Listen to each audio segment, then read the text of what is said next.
이름 위에 해리케인이라고 써 있었어요. 해리케인 조, 손흥민 조 이런 게 있더라고요. 축구공을 주면서 서로 이제 패스를 하라고 했어요.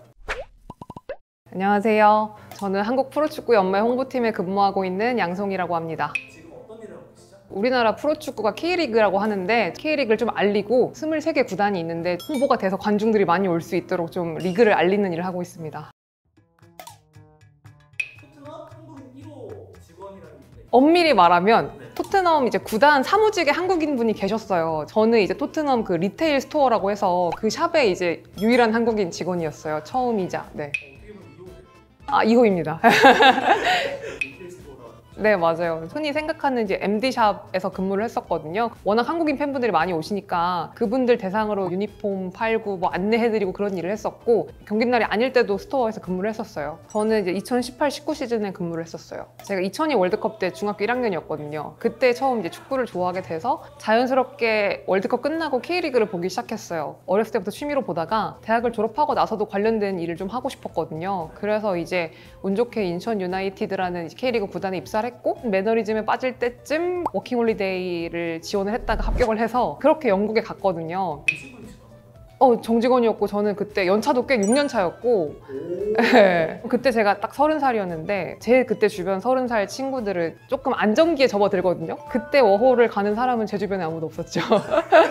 저는 일단 목적 중에 하나가 영어를 좀 더 잘하고 싶었고, 그리고 두 번째는 축구를 좋아하고 축구 관련된 일을 하니까 해외 축구에 대한 산업을 좀 배우고 싶은데, 사실은 영국이 정말 세계 최고잖아요. 그래서 갔어요. 네. 그때 저는 이제 런던에 있는 그런 구단들이 있잖아요. 그런 구단들 홈페이지를 다 들어가 보고, 그래서 거기를 맨날 들락날락 하면서 좀 제가 할 수 있는 일들을 좀 추렸어요. 반드시 토트넘이어야 됐던 이유는 없었고, 뭐 예를 들면 마케팅 전문가를 뽑는다, 저 당연히 안 뽑겠죠. 왜냐면 저는 뭐 영국에서 대학을 나오지도 않았고 거기서 사무직을 한 것도 아니니까 몸으로 할 수 있는 수준의 일들을 좀 위주로 추리다가 이제 여러 군데 지원도 했어요. 그러다가 진짜 운 좋게 딱 토트넘에 들어간 거죠. 어떻게 EPL에 취직을 할 수 있을까? EPL 구단들은 다들 엄청 큰 규모의 회사이니까 그런 홈페이지에 구인 공고가 다 되게 잘 돼 있어요. 직무별로 다 나와 있거든요. 상시 채용도 되게 많이 하고, 그렇게 구단들 홈페이지를 보면서 자기가 할 수 있는 직업을 좀 추리면 되거든요. 제가 지원을 했던 게 QPR 매표소랑, 그리고 이제 아스날에서 쉽게 말하면 경기날 안내요원 같은 게 있어요. 뭐 웨스트햄도 그런 게 있었고, 첼시 우먼팀의 보조 키트 매니저? 뭐 그런 것도 있었어요. 근데 제가 면접까지 봤던 건 토트넘이랑 웨스트햄 연락 담당관이었어요. 그중에 붙은 것도 토트넘만 붙었어요. 네.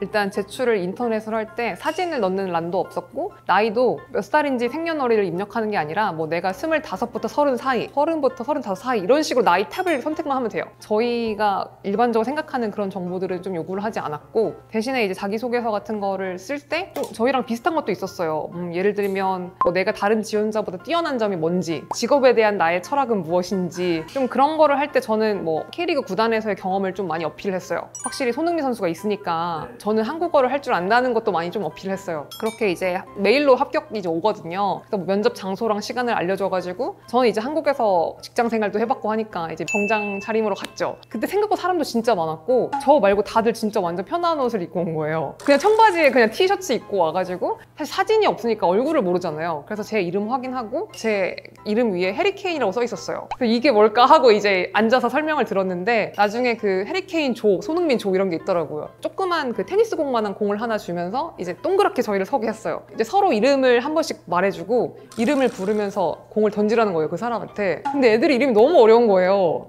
뭔가 우리가 일반적으로 생각하는 무슨 톰, 뭐 피터 이런 게 아니라 정말 신박한 이름이 많았거든요. 한 명만 딱 노렸죠. 제 이름만 외워서 걔한테만 던지고. 그 다음 뭐 이제 2차 때는 축구공을 주면서 저희한테 서로 이제 패스를 하라고 했어요. 다 실내에서. 근데 저는 일단 치마를 입고 있지만 어쨌든 열심히 했죠. 열심히 하고, 세 번째로는 뭐 저희가 어떤 방으로도 이동을 해서 토트넘 스토어에서 생길 수 있는 예시 사례들을 주면서 너 같으면 어떻게 대응할지 손들고 이제 대답을 하는 걸 했거든요. 근데 이 사람 영어를 너무 못 알아듣겠는 거예요.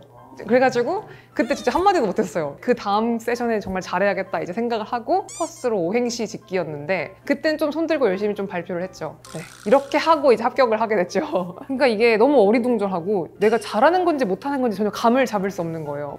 합격은 예상 중. 제가 나가는 길에 거기 직원 중에 한 명이 저한테 See you later 하고 인사를 하는 거예요. 다음에 보자는 거는 나 합격인가? 라고 생각을 하고 갔죠. 그 다음날 이제 합격 발표를 받았어요. 그 다음에 잡 트레이닝이 있어요. 거기 가서 이제 그런 유니폼에 이름 마킹 찍는 법 배우고, 계산대 같은 거 어떻게 조작하는지 배우고 그랬어요.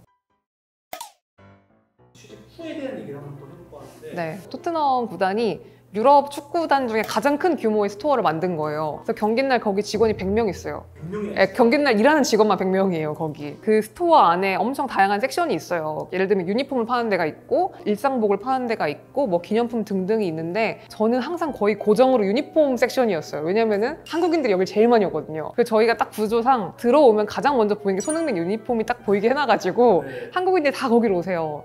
한국인도 많이 오시나요?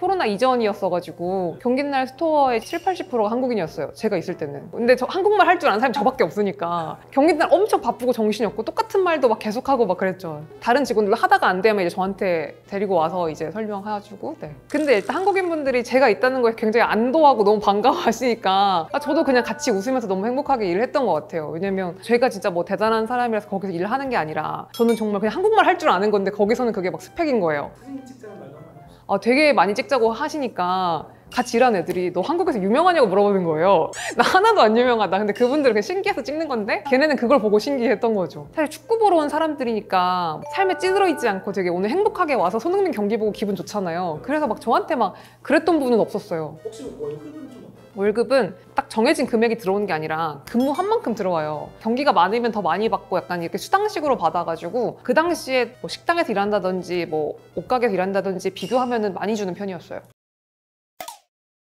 영국은 이미 축구로 몇백 년의 역사를 가지고 있고 그냥 내가 태어나면은 우리 집, 우리 엄마, 아빠, 할아버지가 좋아하는 구단이 이미 있는 거라서 사실 그런 거를 저희 캐리가 그대로 따라한다고 해서 사실 될 건 아니고 이게 너무 자연스러운 거니까 저는 근데 그런 걸 보면서 어린 팬들을 많이 만드는 게 저희도 어쨌든 미래에는 되게 좋겠다는 생각 많이 들고 실제로도 지금 대부분 캐리 구단들이 그런 어린 팬들을 위한 투자도 많이 하고 있고 이게 지금 당장은 뭐 나타나지 않고 시간이 걸리더라도 결국에는 리그에 도움이 많이 되지 않을까. 저는 이제 영국 드라마나 영국 영화 같은 걸 자주 보는데 뭐 예를 들면 정치 관련 드라마였는데 이제 총리가 딱 아침 회의 시작하면서 어제 아스날 경기 봤어? 라고 시작을 해요. 그거 보면서 저는 약간 좀 충격적이었거든요. 저렇게 저 나라는 축구가 진짜 그냥 일상이구나. 제가 꿈꾸는 K리그의 미래도 약간 그런 거예요. 아침에 출근해가지고 어제 슈퍼매치 봤어? 막 이렇게 하고 네, 오래 걸리겠지만 이게 제가 꿈꾸는 약간 큰 그림? 저는 K리그의 최고의 장점은 일단은 새벽에 안 일어나도 돼요. 새벽에 안 일어나도 되고 23개 구단이 있으니까 내가 사는 지역에서 정말 가까이에 구단이 하나는 있을 거거든요. 주말에 한번 가보시면 가깝고 편하게 좀 볼 수 있다는 장점이 있어요. 네. 이 영상이 유익하셨다면 구독, 좋아요, 알림 설정 부탁드립니다. 감사합니다.